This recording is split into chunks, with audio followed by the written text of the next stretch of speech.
کے ساتھ اللہ تعالیٰ کا معاملہ۔ قصہ ایک نیک عورت کا۔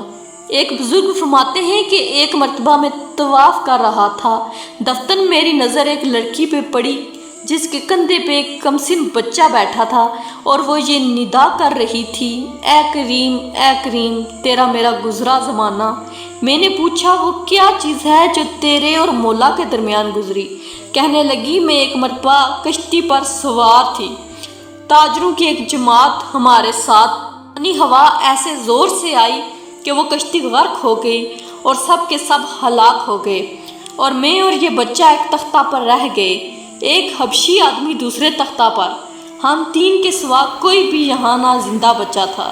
جب صبح کا چاندنہ ہوا تو اس حبشی نے مجھے دیکھا اور پانی کو ہٹاتا ہٹاتا میرے تختہ کے پاس پہنچ گیا، اور جب اس کا تختہ میرے تختہ کے ساتھ مل گیا تو وہ بھی میرے تختے پہ آ گیا اور مجھ سے بری بات کی خواہش کرنے لگا۔ میں نے کہا تو اللہ سے ڈر، ہم کس مصیبت میں مبتلا ہیں، اس سے خلاصی اس کی بندگی سے بھی مشکل ہو رہی ہے، اس کا گناہ ایسی حالت میں کریں۔ کہنے لگا ان باتوں کو چھوڑ، خدا کی قسم یہ کام ہو کر رہے گا۔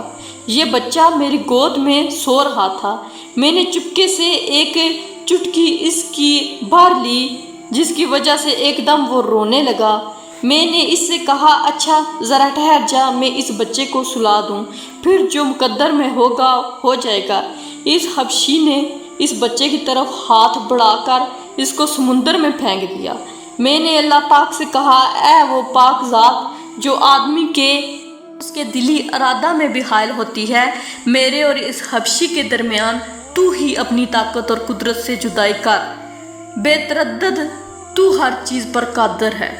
خدا کی قسم میں ان الفاظ کو پورا بھی نہ کر پائی تھی کہ سمندر سے ایک بہت بڑے جانور منہ کھولے ہوئے سر نکالا اور اس حبشی کا ایک لقمہ بنا کر سمندر میں گھس گیا، اور مجھے اللہ تعالیٰ نے محض اپنی طاقت اور قدرت سے اس حبشی سے بچایا، اور وہ ہر چیز پر قادر ہے، پاک ہے، اس کی شان بہت زیادہ ہے۔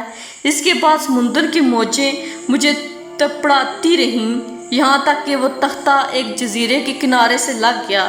میں وہاں اتر پڑی اور یہ سوچتی رہی کہ گھاس کھاتی رہوں گی، پانی پیتی رہوں گی جب تک اللہ تعالیٰ کوئی سہولت کی صورت پیدا نہ کرے، اسی کی مدد سے کوئی صورت ہو سکتی ہے۔ 4 دن مجھے اس جزیرے میں گزر گئے، 5ویں دن مجھے ایک بڑی کشتی سمندر میں چلتی ہوئی نظر آئی۔ میں نے ایک ٹھیلے پر چڑھ کر اس کشتی کی طرف اشارہ کیا اور کپڑا جو میرے اوپر تھا اس کو خوب ہلایا۔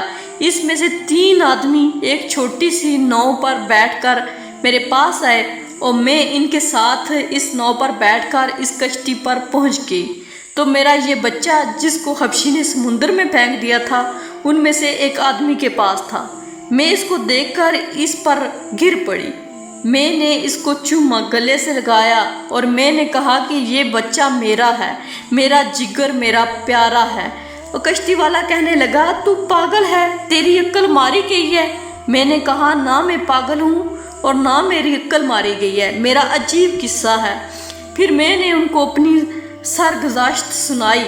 یہ ماجرا سن کر سب حیران ہو گئے اور سر جھکا لیا، کہنے لگے تو نے بڑی جرأت اور ہمت کی بات سنائی، اور اب ہم تجھے ایسی ہی بات سنائیں جس سے تجھے تعجب ہوگا۔ ہم اس کشتی میں بڑے لطف سے چل رہے تھے، ہوا موافق تھی، اتنے میں ایک جانور سمندر کے پانی کے اوپر آیا اور اس کی پشت پر یہ بچہ تھا، اور اس کے ساتھ ہی ایک غیبی آواز ہم نے سنی کہ اگر اس بچے کو اس کی پشت پر سے اٹھا کر اپنے ساتھ نہ لیا تو تمہاری کشتی ڈبو دی جائے گی۔ ہم میں سے ایک آدمی اٹھا اور اس بچے کو اس کی پشت پر سے اٹھا لیا اور وہ جانور پھر پانی میں گھس گیا۔ تیرا واقعہ اور یہ واقعہ دونوں بڑی حیرت کے ہیں۔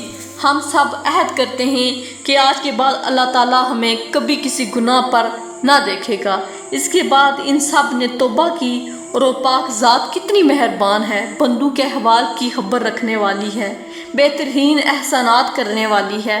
وہ پاک ذات مصیبت زدوں کی مصیبت کے وقت مدد کرنے کو پہنچ جاتا ہے۔